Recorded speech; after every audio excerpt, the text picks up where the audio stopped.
Hello students, welcome to सेफिया online classes. कैसे हैं आप सभी स्टूडेंट्स? मैं आशा करता हूं कि आप बहुत अच्छे से होंगे। जैसा कि आप सभी स्टूडेंट जानते हैं कि मैं आपको आज सामाजिकरण की प्रक्रियाएं आई मीन सोशलाइजेशन ये टॉपिक है। इसके 50 इंपॉर्टेंट क्वेश्चंस का एक बहुत ही शानदार कलेक्शन आपके बीच लेकर उपस्थित हुआ हूं। तो चलिए इसी क्रम में शुरू करते हैं। पहला क्वेश्चन देखिएगा, बच्चे का सामाजिक विकास वास्तव में प्रारंभ होता है। ये उत्तर बाल्य अवस्था में होता है, क्योंकि स्टूडेंट 9 से 12 वर्ष की जो आयु होती है वो उत्तर बाल्य अवस्था कहलाती है, और सबसे जो वास्तविक विकास होता है सामाजिक वो यहीं पे हो जाता है। I mean start. देखिएगा ध्यान से। देखिएगा स्टूडेंट, हम बात करेंगे आपसे, परिवार एक साधन है। देखिए, ये अनौपचारिक शिक्षा का एक साधन होता है, क्योंकि बच्चा परिवार में अनौपचारिक शिक्षा ग्रहण करता है और स्कूल में, विद्यालय में वो औपचारिक शिक्षा यानी फॉर्मल एजुकेशन को ग्रहण करता है। आगे चलिएगा, नेक्स्ट देखते हैं स्टूडेंट। यहाँ पे हम क्वेश्चन नंबर 3 की तरफ बढ़ रहे हैं। देखिएगा, मानवीय मूल्यों जो प्रकृति में सार्वत्रिक हैं के विकास का अर्थ है। देखिए स्टूडेंट, यहाँ पे ये अंगीकरण होगा। अंगीकरण का मतलब ये होता है कि जो गुण हमारे पूर्वजों से हमारे अंदर आता है और वो पीढ़ी दर पीढ़ी ट्रांसफ़र होता रहता है, उसे हम अंगीकरण कहते हैं। इसका मतलब हमारे पूर्वजों से संस्कार हमारे माता पिता में आए, और हमारे माता पिता ने के माध्यम से वो हम में आए, और वो हमसे जो संस्कृति है, जो सामाजिक वैल्यूज़ हैं, वो कहाँ ट्रांसफ़र होंगी? वो हमारी संतानों में होंगी। तो इस प्रकार जो मानवीय मूल्य होते हैं वो एक पीढ़ी से दूसरी पीढ़ी में ट्रांसफ़र होते रहते हैं, अपने यानी कि उनके पेरेंट्स के माध्यम से। तो उसे अंगीकरण कहा जाता है। ये आप देखिएगा यहाँ पे, मतलब इसका मतलब ट्रांसफ़र होता है, मतलब ट्रांसफ़र होना। ठीक है, आगे देखिएगा, सबसे अधिक गहन और जटिल सामाजिकरण होता है ये किशोरावस्था के दौरान होता है। और विद्यार्थियों को विद्यालय में खेलना क्यों उचित है? देखिए स्टूडेंट, क्यों उचित होता है? क्योंकि यह सहयोग व एवं संतुलन का विकास करेगा। तो यहाँ पे ये वाला ऑप्शन ठीक होगा आपका। और क्वेश्चन नंबर 6 देखिएगा स्टूडेंट, यहाँ पे, एक शिक्षक विद्यार्थियों में सामाजिक मूल्यों का विकास कर सकता है। देखिए स्टूडेंट, जो एक शिक्षक होता है ना, वो एक आदर्श की तरह होता है, और जब वो आदर्श के रूप में बर्ताव करता है तो बच्चों पे उसका इफेक्ट पड़ता है। बंडूरा साहब ने भी यही कहा था कि मॉडलिंग लर्निंग होती है, अनुकरण के द्वारा बच्चा सीखता है ना। तो यहाँ पे आपका क्वेश्चन नंबर 6 का बी वाला सही होगा। देखिए, समाज मिति तकनीक का प्रयोग किया जाता है। ये सामाजिकरण की जांच करने में किया जाता है, और ये आपका सी ऑप्शन ठीक होगा। निम्नलिखित में से कौन सी संस्था सामाजिक परंपराओं का जो हस्तांतरण में सबसे अधिक योगदान करती है? देखिए, जो बच्चे के ऊपर इफेक्ट पड़ता है, सबसे पहले जो सामाजिक परंपराएं होती हैं, सबसे पहली जो संस्था होती है वो परिवार होती है, क्योंकि बच्चे का जो सामाजिकरण है वो परिवार से ही स्टार्ट होता है, यही उसकी पहली पाठशाला होती है। चलिए स्टूडेंट, हम नेक्स्ट क्वेश्चन देख लेते हैं। क्वेश्चन नंबर 9 देखिएगा स्टूडेंट, आप यहाँ पे, सामाजिक पैमाने की विधि के अनुसार इनमें से सुपरस्टार जो अतिमानव वह होता है जिसे ज़्यादातर लोगों द्वारा चयन किया जाता है, दोनों, जिसका विविध जोड़ों द्वारा चयन किया जाता है। देखिए, ज़्यादातर लोग जिसको पसंद करते हैं, फॉलो करते हैं, तो उसी व्यक्ति को मतलब सुपरस्टार अतिमानव का दर्जा प्राप्त होता है। और सामाजिक पैमाने में आपका जो क्वेश्चन है ये आपका 9 का ए ऑप्शन होगा। ये सीटेट में पूछा हुआ क्वेश्चन है। चलिए स्टूडेंट, ये बहुत ही इंपॉर्टेंट क्वेश्चन हैं, आप बहुत ध्यान से पढ़िएगा। क्वेश्चन नंबर 9 हो चुका है। क्वेश्चन नंबर 10 की तरफ हम बढ़ रहे हैं, देख लीजिएगा। खेल कूद के जरिए बच्चों के किस प्रकार का विकास संभव है? देखिए स्टूडेंट, जो खेल कूद होते हैं उसमें परस्पर सम्मान की भावना, सहयोग और सामंजस्य और सामाजिक गुण, ये सारे ही गुणों का विकास वहाँ पे होता है। इसका मतलब डी ऑप्शन होगा। बच्चों के सामाजिकरण करने की दो विधियाँ, इनमें से एक स्नेहपरक सजा और दूसरी जो होती है स्टूडेंट वो उद्देश्य परक सजा सम्मिलित होती है। तो मैं आपको जानकारी देना चाहूँगा कि जो सामाजिकरण की जो विधियाँ होती हैं, दो विधियाँ होती हैं स्टूडेंट, जिनके माध्यम से हम किसी भी व्यक्ति का जो सामाजिकरण है उसको हम चेकआउट कर सकते हैं कि वो कितना सोशल है।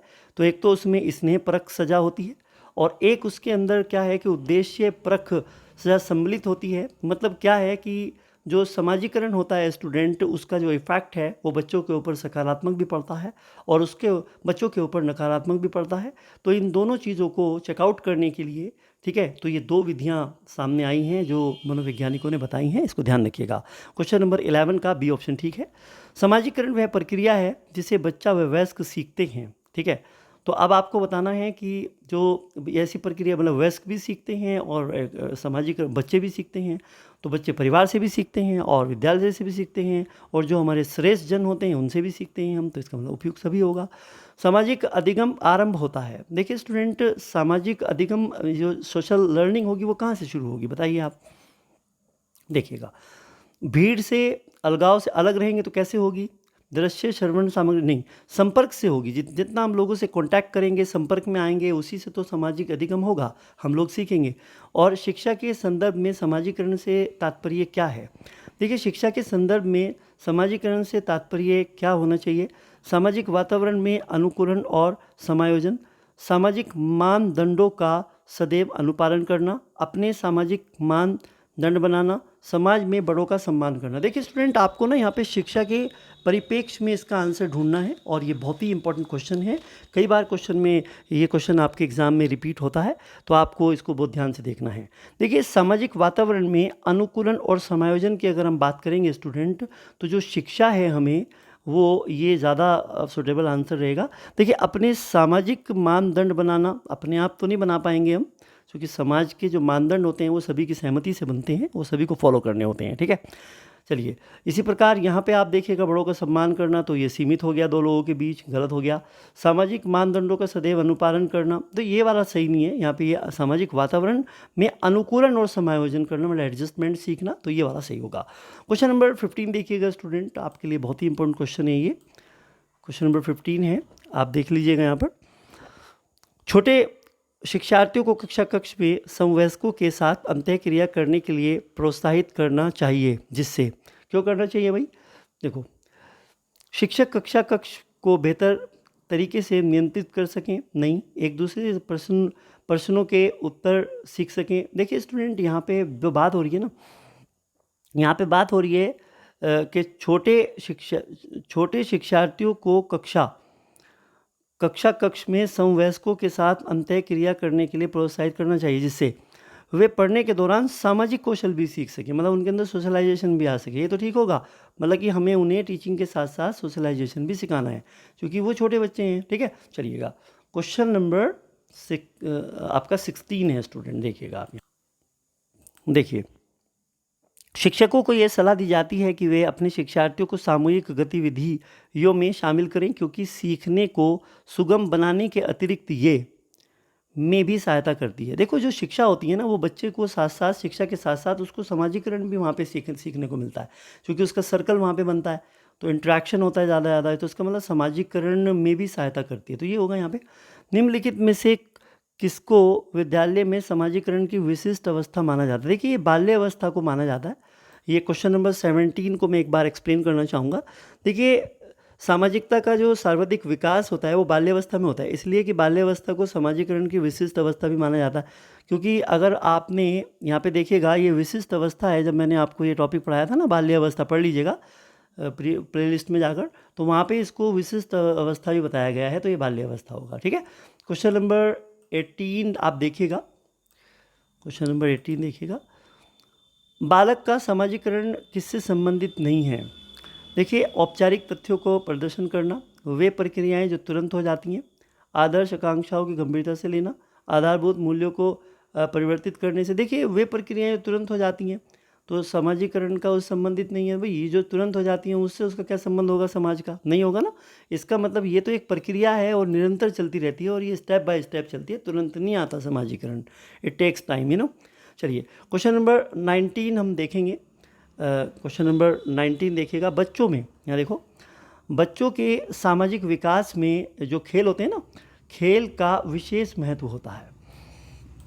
अब क्यों होता है मैं एक्सप्लेन कर देता हूँ। बच्चों के मानसिक विकास में खेल का विशेष महत्व होता है। खेल विधि द्वारा ही बालक की जो मूल प्रवृत्तियाँ होती हैं ना, उनका विकास होता है, जिससे वो समायोजन की क्षमता में भी वृद्धि कर लेता है। जब कभी दो या दो से अधिक व्यक्ति एक साथ मिलते हैं तो एक दूसरे को प्रभावित करते हैं, तो वे सामाजिक समूह का निर्माण करते हैं। ये कथन सत्य है, ये तो कथन बिल्कुल सत्य है भाई। जब दो या दो से अधिक व्यक्ति मिलेंगे, आपस में इंटरेक्शन करेंगे, एक दूसरे को प्रभावित करेंगे, तो क्या होगा? सामाजिकरण होगा, उनका समूह का निर्माण होगा, इसका मतलब सत्य है।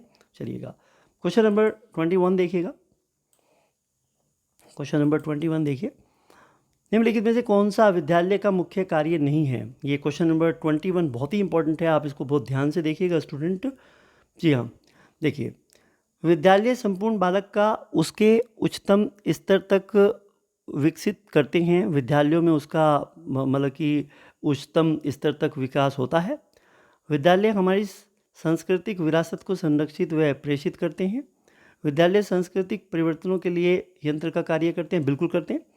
और विद्यालय जातिवाद के कारण विद्यालयों में बुरी भावना का विकास करते हैं। देखिए, विद्यालय ये कभी काम नहीं करते हैं, ये आपके एग्ज़ाम में पूछा हुआ क्वेश्चन है सीटेट में, और ये बिल्कुल गलत है, क्योंकि जो जातिवाद होता है वो विद्यालय कभी नहीं सिखाएगा, और अगर कोई विद्यालय सिखाएगा तो वो कभी विद्यालय ही नहीं कहलाएगा। ठीक है ना? जो आदर्श विद्यालय होते हैं वो इन चीज़ों को दूर करते हैं, बल्कि वो तो, ठीक है ना? तो बुरी आदतें थोड़ी सिखाते हैं विद्यालय, वो तो अच्छी सिखाते हैं। इसका मतलब यहाँ पे 21 का डी ऑप्शन होगा कि विद्यालय जातिवाद के कारण विद्यार्थियों में बुरी भावना का विकास करते हैं, ये कार्य विद्यालय का नहीं है। ये तीनों तो हैं, ठीक है। चलिए, विद्यालय का कार्य होता है, क्या होता है? संस्कृति के नए प्रतिरूपों का निर्माण करना, संस्कृति का संरक्षण करना और संस्कृति को परिष्करण करना। भाई उपरोक्त सभी होता है। भाई संस्कृति का निर्माण कहाँ होगा बच्चे के अंदर? विद्यालय से ही तो होगा, वहाँ पे वो वैल्यूज सीखता है।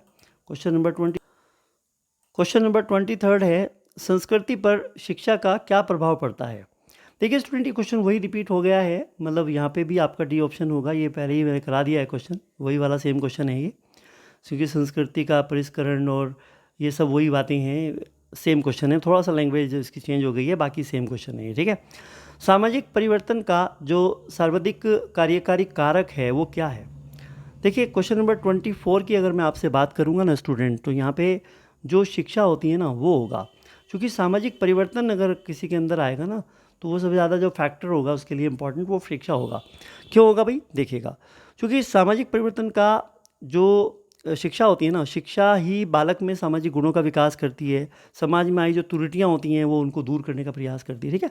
तो निम्न में से कौन सा मिलान सही है? तो अब हमें ये ढूंढना है। क्वेश्चन नंबर 25 देखेंगे आप, देखिएगा। देखिए, संवेगात्मक विकास, परिपक्वता, ये तो सही नहीं है ऑप्शन। और शारीरिक विकास, वातावरण, ये तो आनुवंशिकता भी इसके लिए जिम्मेदार होता है। और सामाजिक विकास के लिए केवल वातावरण ही जिम्मेदार होता है, तो आपका यहाँ पे सी ऑप्शन ठीक होगा। सामाजिकरण है, तो देखिए क्वेश्चन नंबर 26 पे हैं स्टूडेंट हम लोग, देखिएगा यहाँ पे। देखिए, यहाँ पे सामाजिकरण जो है ना, समाज के मानदंडों के साथ अनुकूलन की वो बात करता है, तो यहाँ पे आपका डी ऑप्शन ठीक होगा, राइट। अगर वो कह रहे हैं कि समाज के आधुनिकीकरण की प्रक्रिया, नहीं। और शिक्षक एवं पढ़ाए गए के बीच संबंध, नहीं। सामाजिक मानदंडों में परिवर्तन, नहीं। समाज के मानदंडों के साथ अनुकूलन होता है, ठीक है। सामाजिकरण में सम्मिलित है सांस्कृतिक संचरण, और देखिएगा इसमें व्यक्तित्व विकास होता है ना, ये इसमें सम्मिलित होता है। आपका क्वेश्चन नंबर 27 का बी होगा, क्योंकि संस्कृति संचरण जब बच्चा कर लेगा अपने अंदर, तो उसके पर्सनैलिटी का डेवलपमेंट होगा, जब वो सारी वैल्यूज़ को, मोरल वैल्यूज़ उसके अंदर आ जाएंगी। तो मूल्यों के वर्गीकरण में सम्मिलित नहीं है। देखिए स्टूडेंट, हम बात करेंगे यहाँ पे आपसे, उसमें क्या शामिल नहीं है। देखिए, जो मूल्य होते हैं ना, सांस्कृतिक मूल्य होते हैं, ये तो सही है, नैतिक मूल्य भी होते हैं, आध्यात्मिक मूल्य भी होते हैं, इसको स्पिरिचुअल वैल्यूज़ कहते हैं। देखिए, येन क्रेन, ये प्राकेण और धनार्जन। देखिए, पैसा को, धनार्जन का मतलब होता है कि पैसा कमाने का मूल्य है, मतलब वो चीज़ सीखना, केवल हर चीज़ पैसा पैसा, ठीक है। तो मनी इज़ नॉट एवरीथिंग, तो इसका मतलब ये वाला नहीं है, सम्मिलित ये वाले हैं, ठीक है। देखिएगा, केंद्रीय माध्यमिक शिक्षा बोर्ड यानी CBSE बोर्ड द्वारा अपनाए गए जो प्रगतिशील शिक्षा के प्रतिमान में बच्चों का समाजीकरण जिस प्रकार से किया जाता है उससे अपेक्षा की जा सकती है। देखिए, क्वेश्चन नंबर 29 है स्टूडेंट, ये बहुत ही इंपॉर्टेंट है आपके लिए, आप इसको बहुत ध्यान से देख लीजिएगा। यहाँ पे देखिए, वे सामूहिक कार्य से में सक्रिय भागीदारिता का निर्वाह करें और सामाजिक कौशल सीखें। देखिए, भागीदारिता की जहाँ पे बात आ जाती है पेडागोजी में, और सामाजिक कौशल सीखने की हम बात कर रहे हैं, तो यहाँ पे बी ऑप्शन ठीक होगा। बिना टाइम वेस्ट किए मैं आपको ऑप्शन बता रहा हूँ, जिससे कि ज़्यादा क्वेश्चन मैं आप पे कवर कर सकूँ, ठीक है स्टूडेंट। चलिएगा, अब हम आपको नेक्स्ट क्वेश्चन की तरफ लेके बढ़ते हैं। जी, निम्नलिखित में से कौन सी समाजीकरण की निष्क्रिय एजेंसी है? देखिए, मैंने आपको बताया था कि जो निष्क्रिय एजेंसी होती है ना, वो सार्वजनिक पुस्तकालय ये होगा। बताया था ना मैंने आपको, एक्टिव और इनएक्टिव बताया, आपके अगर याद हो, एक्टिव और इनएक्टिव एजेंसी है ना, तो इको क्लब है, परिवार है, तो स्वास्थ्य क्लब है, तो ये क्या हो, ये एक्टिव एजेंसी होती है और ये निष्क्रिय होती है आपका सार्वजनिक पुस्तकालय। आप थ्योरी एक बार पढ़ लीजिएगा, कंसेप्ट क्लियर हो जाएगा। जिन बच्चों ने पढ़ा हुआ है यहाँ से सब थ्योरी, तो वो समझ रहे होंगे क्वेश्चंस को। चलिएगा, अब देखिएगा क्वेश्चन नंबर 31 है स्टूडेंट, आपकी स्क्रीन पर ये देख लेते हैं। समाजीकरण के संदर्भ में विद्यालयों के पास प्राय एक परिच्छन पाठ्यचर्या विद्यमान रहती है जिसमें निहित है। चलिए मैं आपको इसका आंसर बता देता हूँ। क्वेश्चन नंबर 31 का स्टूडेंट, अंतः क्रिया व सामग्री द्वारा विद्यालयों में प्रस्तुत किए जाने वाले सामाजिक भूमिकाओं से संबंधित अनौपचारिक संकेत। देखिए स्टूडेंट, जहाँ पे अंतः क्रिया की हम बात करेंगे ना स्टूडेंट, वहीं पे ज़्यादा सीखता है। और सामाजिक जो सामाजिकरण जो होता है किसी बच्चे का ज़्यादा, वो यहाँ पे इसी प्रक्रिया में होता है। तो यहाँ पे 100% आपको ये वाला ऑप्शन मानना है, 31 का डी ऑप्शन बिल्कुल ठीक होगा। चलिए स्टूडेंट, क्वेश्चन नंबर 32 की हम बात करें आपसे। देखिएगा, निम्नलिखित में से अधिगम संबंधी कौन सा कथन सही नहीं है। देखिए स्टूडेंट, अगर हम अधिगम की बात कर रहे हैं, 32 क्वेश्चन है आपका। देखिएगा, देखिए यहाँ पे देखिए, परिपक्वता का इससे कोई संबंध नहीं होता। देखिए बच्चे के अंदर क्या है कि जब उसकी मैच्योरिटी उसके अंदर आती है, मान लीजिए वो 5th में, 6th में आएगा, 7th में आएगा, तो क्या उसके लर्निंग का इफेक्ट नहीं पड़ेगा? परिपक्वता से क्या उसकी जो लर्निंग प्रोसेस है वो इंक्रीज़ नहीं होगा? इसका मतलब ये कोई संबंध नहीं। क्यों संबंध नहीं है? संबंध है, इसका मतलब ये वाला नहीं है। अधिगम प्रक्रिया में अभिप्रेरणा, मोटिवेशन ज़रूरी होता है, ये सही है। सहायक सामग्री अधिगम में मदद करती है। इसे उचित वातावरण चाहिए, ये वाला नहीं होगा, बाकी तो है। निम्नलिखित में से कौन सा किसी बच्चे के सामाजिक विकास को प्रभावित करने वाला व्यक्तिगत कारक नहीं है? देखिए व्यक्तिगत का मतलब जो केवल उसी को प्रभावित करे। संवेग क्या होता है? इमोशन होते हैं, हेल्थ होती है, ये तो करेंगे, ये तो व्यक्तिगत हैं। बुद्धि भी व्यक्तिगत होती है। मित्र मंडली व्यक्तिगत नहीं है, ये तो सामाजिक हो गया, ये व्यक्तिगत कहाँ रह गया? तो ये वाला ऑप्शन 33 का, ये वाला, इसका मतलब ये व्यक्तिगत कारक नहीं है, ये तो व्यक्तिगत है ना तीनों, सामाजिकरण की प्रक्रिया में शामिल नहीं है। देखिए आनुवंशिक संचरण, अगर हम सामाजिक की बात करेंगे तो आनुवंशिकता यहाँ पे कोई इफेक्ट नहीं डालती है, इसका कोई भी रोल नहीं है यहाँ पे। वातावरण डायरेक्टली इसको प्रभावित करता है। जनसंचार माध्यम सामाजिकरण का एक महत्वपूर्ण माध्यम बनता जा रहा है। नीचे दिए गए कथनों में से कौन सा सबसे उपयुक्त कथन है? बच्चे संचार माध्यमों के साथ प्रत्यक्ष रूप से अंतःक्रिया नहीं कर सकते। क्यों नहीं कर सकते? संचार माध्यम पदार्थों के विज्ञापन और विक्रय के लिए एक अच्छा माध्यम है। जनसंचार माध्यमों की पहुंच बढ़ रही है, देखो ये देखो आप ध्यान से। और जनसंचार माध्यम अभिवृत्तियों, जो बच्चों के एटीट्यूड हैं, जो उनकी एक्टिविटीज़ हैं, मूल्यों और विश्वासों को प्रभावित करता है। ये बिल्कुल सही हो गया, ये बढ़ भी रहा है और ये इसके माध्यम से जो अभिवृत्तियाँ हैं, मूल्य हैं और जो विश्वास है उनको प्रभावित करता है। आपका सी ऑप्शन बिल्कुल सूटेबल होगा। बहुत ही आसान होते हैं इनके आंसर ढूंढना। चलिएगा नेक्स्ट क्वेश्चन देख लेते हैं हम। समाजीकरण एक प्रक्रिया है मूल्यों, विश्वासों और अपेक्षाओं को अर्जित करने की, तो पहला ही ऑप्शन ठीक हो गया। चलिए, निम्नलिखित में से कौन प्रारंभिक बाल्यावस्था अवधि के दौरान उन भूमिकाओं एवं व्यवहारों के बारे में जानकारी प्रदान करते हैं जो एक समूह में स्वीकार्य है? देखिए, अगर हम प्रारंभिक बाल्यावस्था की बात करेंगे स्टूडेंट, तो ये शैशव अवस्था का अंतिम पड़ाव होता है। क्योंकि आपको मालूम होना चाहिए कि जो शैशव अवस्था होती है वो किसी भी बालक की पहली अवस्था होती है और उसका जो अंतिम पड़ाव होता है उसे हम प्रारंभिक बाल्यावस्था कहते हैं। क्योंकि जहाँ पे शैशव अवस्था ख़त्म होती है वहीं से प्रारंभिक बाल्यावस्था प्रारंभ हो जाती है। और बच्चा शैशव अवस्था में या प्रारंभिक बाल्यावस्था में किस समूह में रहता है? परिवार में रहता है। परिवार में कौन कौन होते हैं? तो परिवार में साथी और माता पिता ये तो नहीं होंगे, अध्यापक साथी भी नहीं होंगे, भाई बहन और अध्यापक भी नहीं होंगे। हमें ढूंढना है जिस परिवार में केवल कौन कौन, माता पिता और बहन भाई, तो परिवार का ये होगा, फैमिली होगा। यहाँ पे आपका 100% ये वाला ऑप्शन होगा स्टूडेंट आपका। ठीक है, तो क्वेश्चन नंबर 37 का आपका ये डी ऑप्शन ठीक होगा, राइट। चलिएगा, अब हम देखते हैं स्टूडेंट यहाँ पे क्वेश्चन नंबर 38 देखिएगा स्टूडेंट, मोस्ट इंपॉर्टेंट है ये भी। निम्नलिखित में से कौन सा सामाजिकरण का एक प्रमुख कारक है? सबको पता है तो परिवार होता है, क्योंकि परिवार ही पहली पाठशाला है। निम्नलिखित में कौन सा बच्चों के सामाजिकरण को प्रभावित मॉडल के संदर्भ में नहीं है? क्वेश्चन नंबर 39 की हम बात कर रहे हैं स्टूडेंट आपसे, बहुत ही ध्यान से देखिएगा इस क्वेश्चन को आप जी। बच्चे सामाजिकरण सामाजिक नियमों का अधिग्रहण है। बच्चे विद्यालय में बताई गई बातों को स्वीकार करते हैं। चाहे उनकी सामाजिक पृष्ठभूमि कुछ भी हो। ठीक है। और समूह कार्य में सक्रिय भागीदारिता और सामाजिक कौशलों को सीखना, कक्षा में प्रजातंत्र के लिए स्थान होना चाहिए। मतलब कि प्रजातंत्र के लिए स्थान होना चाहिए, बच्चों को आज़ादी होनी चाहिए अपनी बात को रखने की वहाँ पे। ठीक है ना। इसका क्वेश्चन का आंसर देख लीजिएगा आप। तो देखिए स्टूडेंट्स, ये आपका यहाँ पे जो क्वेश्चन नंबर 39 है, इसका आपका बी ऑप्शन ठीक होगा। इसका मैं एक्सप्लेनेशन आपको देता हूँ कि इसके संदर्भ में ये क्यों नहीं है, मतलब ये वाला क्यों है। बच्चे विद्यालय में बताई गई बातों को स्वीकार करते हैं, चाहे उनकी सामाजिक पृष्ठभूमि कुछ भी हो। इसका एक्सप्लेनेशन एक बार सुनेंगे ध्यान से।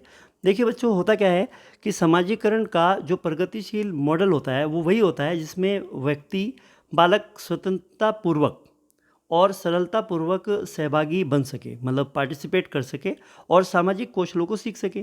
किंतु यदि विद्यालय में कोई ऐसी बात या कार्य बताया या कराया जाता है जो विद्यालयों के सामाजिक पृष्ठभूमि से भिन्न है या उनके अनुकूल नहीं है, तो इसमें छात्रों के जो सामाजिकरण में विरोध उत्पन्न होगा, जो किसी भी दशा में सामाजिकरण का प्रगतिशील मॉडल नहीं है। क्लियर। तो ये इसका एक्सप्लेनेशन है, मैंने आपको बता दिया है। 39 का बी ऑप्शन। 40 क्वेश्चन देखिएगा स्टूडेंट, आपकी स्क्रीन पर आ गया है। ये देखिएगा, मोस्ट इंपॉर्टेंट क्वेश्चन है। ये देखिएगा क्वेश्चन नंबर 40। चलिएगा, विकास के लिए निम्नलिखित में से कौन सा एक उचित है। विकास पृथक होता है? नहीं। सामाजिक सांस्कृतिक संदर्भ विकास के लिए महत्वपूर्ण भूमिका का निर्वाह करता है। विकास एकल आयामी है? नहीं। विकास जन्म के साथ आरंभ होता है और समाप्त हो जाता है। देखिए, विकास जो है वो जन्म से शुरू होकर मृत्यु तक चलता है। इसका मतलब ये गलत है ऑप्शन, तो यहाँ पे आपका बी ऑप्शन ठीक होगा। ठीक है। इसका मतलब सामाजिक सांस्कृतिक संदर्भ विकास में एक महत्वपूर्ण भूमिका का निर्वाह करता है। एक प्रक्रिया है जिसके माध्यम से मानव शिशु समाज के सक्रिय सदस्य के रूप में निष्पादन के लिए आवश्यक कौशलों का अर्जन करना प्रारंभ करता है। तो यहाँ पे क्वेश्चन नंबर 41 की अगर हम बात करेंगे तो यहाँ पे ये क्या होगा, वो कह रहे हैं कि मानव शिशु समाज के सक्रिय सदस्य के रूप में निष्पादन करने के लिए आवश्यक कौशलों का अर्जन करना प्रारंभ करता है। अगर वो सक्रिय सदस्य बन जाता है समाज का और वो वहाँ पे उनकी जो रीतियाँ हैं उनको फॉलो करना शुरू कर देता है, उनको अर्जित करना शुरू कर देता है, मतलब उनको वो सीखना शुरू कर देता है, एक्वायर करना शुरू कर देता है, तो इसका मतलब उसका समाजीकरण हो रहा है। इसका मतलब यहाँ पे सोशलाइजेशन हो। बहुत ही सिंपल है, आंसर इसी में छुपा हुआ होता है यहाँ पे क्वेश्चन में। निम्नलिखित में से कौन से समाजीकरण के गौण वाहक है। अब गौण का मतलब क्या होता है? गौण का मतलब होता है द्वितीय वाहक। अब मैंने आपको बताया था जो परिवार होता है, परिवार से भाई बहन, तो ये तो प्राथमिक होते हैं। समाजीकरण 2 प्रकार का बताया था मैंने आपको, है ना। कई प्रकार बताए थे ना आपको, आपके याद होगा। एक तो प्राथमिक समाजीकरण होता है जो परिवार में होता है, परिवार के सदस्य उसके लिए उत्तरदायी होते हैं। और एक होता है उसके जो फ्रेंड्स होते हैं, स्कूल होता है, वो गौण यानी कि द्वितीय, है ना। उसको हम सेकेंडरी भी कहते हैं, सेकेंडरी सोशलाइजेशन। तो देखिएगा, अब यहाँ पे जहाँ पे भी देखो परिवार आस पड़ोस हो गया तो ये तो होगा नहीं। अब इसमें द्वितीय में देखिएगा आप, देखो जहाँ परिवार तो प्राथमिक में आएगा, जहाँ पे भी परिवार होगा ना किसी ऑप्शन में, वो तो है नहीं। इन चारों में वो ऑप्शन ढूंढो जिस ऑप्शन में परिवार नहीं है, बस वही आंसर सही होगा। इसका मैंने तरीका बता दिया आपको। देखो परिवार यहाँ पे ये भी होगा नहीं, यह भी परिवार दे दिया, यहाँ भी परिवार दे दिया, विद्यालय और मित्र दे दिया, इसका मतलब यही द्वितीयक होगा, आपका भी होगा। राइट। क्वेश्चन नंबर 43 पे हैं स्टूडेंट हम। देखिए, चलिए बताइए, विद्यालय और समाजीकरण के बारे में निम्नलिखित में से क्या सत्य है। समाजीकरण में विद्यालय की बहुत बड़ी भूमिका होती है। विद्यालय समाजीकरण का एक महत्वपूर्ण कारक है। विद्यालय समाजीकरण का पहला मुख्य कारक है। समाजीकरण में विद्यालय की कोई भूमिका नहीं होती। उसने कहा है कि कौन सा ज़्यादा सूटेबल आपको लग रहा है। 43 में आपको वो वाला ऑप्शन ढूंढना होगा। देखिए विद्यालय समाजीकरण का एक महत्वपूर्ण कारक है, तो ये वाला ऑप्शन देखिएगा, बाकी पढ़िएगा। ये इस पे सब पे भारी पड़ने वाला है ऑप्शन। देखो, समाजीकरण में विद्यालय की बहुत थोड़ी भूमिका होती है। थोड़ी ना होती है, काफ़ी होती है। कैसे होती है थोड़ी? वहाँ पे तो कंप्लीट सोशलाइजेशन तो वहीं होता है बच्चे का, क्योंकि वहाँ पे एजुकेशन से जुड़ी हुई चीज़ें होती हैं। अब विद्यालय समाजीकरण का पहला मुख्य कारक है। विद्यालय कैसे हो जाएगा? वो तो परिवार होता है। समाजीकरण में विद्यालय की कोई भूमिका नहीं होती। क्यों नहीं होती? होती है। सही तो ये होगा ना, विद्यालय समाजीकरण का एक महत्वपूर्ण कारक है, राइट। इस तरीके से क्वेश्चन करिए आप। बच्चों के समाजीकरण में परिवार भूमिका निभाता है। भाई मुख्य भूमिका निभाता है, बहुत ही सिंपल है। ये सब आपके KVS, DSSB, Punjab TET, Rajasthan TET, इन सब में आए हुए क्वेश्चन हैं आपके। चलो भाई क्वेश्चन नंबर 45 पे आ जाओ आप। बच्चों के सामाजिक विकास को प्रभावित करने वाले कारक हैं। देखिए बच्चे के जो सामाजिक विकास होता है, क्वेश्चन नंबर 45 की अगर मैं बात करूंगा आपसे, सामाजिक विकास से क्या मतलब है। देखो सामाजिक जो परिवेश होता है जन्य तत्व, तो उससे ज़्यादा जो है सामाजिक विकास प्रभावित होगा, ठीक है ना। चलिए, स्कूल बच्चों के समाजीकरण की एक ऐसी संस्था है जहां, क्वेश्चन नंबर 46, जहां प्रमुख स्थान स्कूली बच्चों का होता है। जहां प्रमुख स्थान स्कूली बच्चों का होता है, 100% वहाँ पे स्कूली बच्चे होते हैं और ये प्रमुख स्थान होता है उनके लिए। प्रमुख स्थान स्कूल की दिनचर्या का होता नहीं, प्रमुख स्थान स्कूल में शिक्षकों का होता है नहीं, प्रमुख स्थान स्कूली गतिविधियों का होता है नहीं, ये वाला होगा। This is the right answer. निम्न में से सामाजिक मूल्य कौन सा है। क्वेश्चन नंबर 47 को देखिएगा स्टूडेंट आप, देखिएगा सहायता परक व्यवहार। कहते हैं कि सामाजिक मूल्यों में प्राथमिक लक्ष्य और आक्रामकता की आवश्यकता, मूल्य प्रवृत्ति, ठीक है। मूल प्रवृत्ति थोड़ी ना होती है, मूल प्रवृत्ति जन्मजात होती हैं। तो जो समाज से हम ग्रहण करते हैं वो क्या होगी, सहायता परक व्यवहार होगा। ये वाला सूटेबल है आपका। तो क्वेश्चन नंबर 47 में आपका ए ऑप्शन बिल्कुल सही है। 48 देखिएगा, निम्नलिखित में से कौन प्राथमिक सामाजिकरण का माध्यम है। देखिए प्राथमिक के लिए अगर मैं आपसे बात करूंगा तो परिवार होगा, प्राथमिक है ना, बताया था ना, प्राइमरी सोशलाइजेशन, सेकेंडरी, याद है आपके जी। आगे देखिएगा क्वेश्चन नंबर आपका 49, सामाजिक मूल्यों में बदलाव को इसके लिए जिम्मेदार ठहराया जा सकता है। क्वेश्चन नंबर 49 की अगर मैं आपसे बात करूंगा स्टूडेंट, आप बताइएगा मुझे किसको जिम्मेदार ठहराया जा सकता है। सामाजिक परिवर्तन को जिम्मेदार ठहराया जा सकता है, बिल्कुल सही जवाब है आपका। क्योंकि जो सामाजिक मूल्यों में बदलाव के लिए, अगर सामाजिक मूल्यों में बदलाव आ रहे हैं, इसका मतलब सामाजिक परिवर्तन हो रहा है बच्चे के अंदर, ठीक है। दो संस्कृतियों के बीच व्यवहार के अंतर के लिए उसे उत्तरदायी मतलब रिस्पॉन्सिबल माना जाता है। किसको माना जाता है, देखिए जब दो संस्कृतियों के बीच में व्यवहार के अंतर अगर आएंगे तो इसका मतलब क्या हो रहा होगा, आप बताइए इसका मतलब क्या हो रहा होगा। इसका मतलब बिल्कुल साफ हो रहा होगा स्टूडेंट कि उस बच्चे का समाजीकरण हो रहा होगा। क्योंकि समाजीकरण जो होता है वो सबका अलग अलग होता है, ठीक है ना। वो रीति रिवाज संस्कृति सबकी डिफरेंट होती हैं, और बच्चा जिस माहौल में, जिस परिवेश में, जिस संस्कृति में पालन पोषण उसका होता है, उसी तरीके से वो वैल्यूज़ को अडॉप्ट कर लेता है। क्लियर, तो यहाँ पे समाजीकरण होगा। तो थैंक यू स्टूडेंट, इस वीडियो में इतना ही। अब हम नेक्स्ट वीडियो आपके लिए लेकर आएंगे आनुवंशिकता और वातावरण, ये मोस्ट इंपॉर्टेंट टॉपिक आपके लिए रहेगा। अगर आपको वीडियो अच्छी लगे तो आप कमेंट बॉक्स में ज़रूर बताइएगा। Thank you so much, all the best.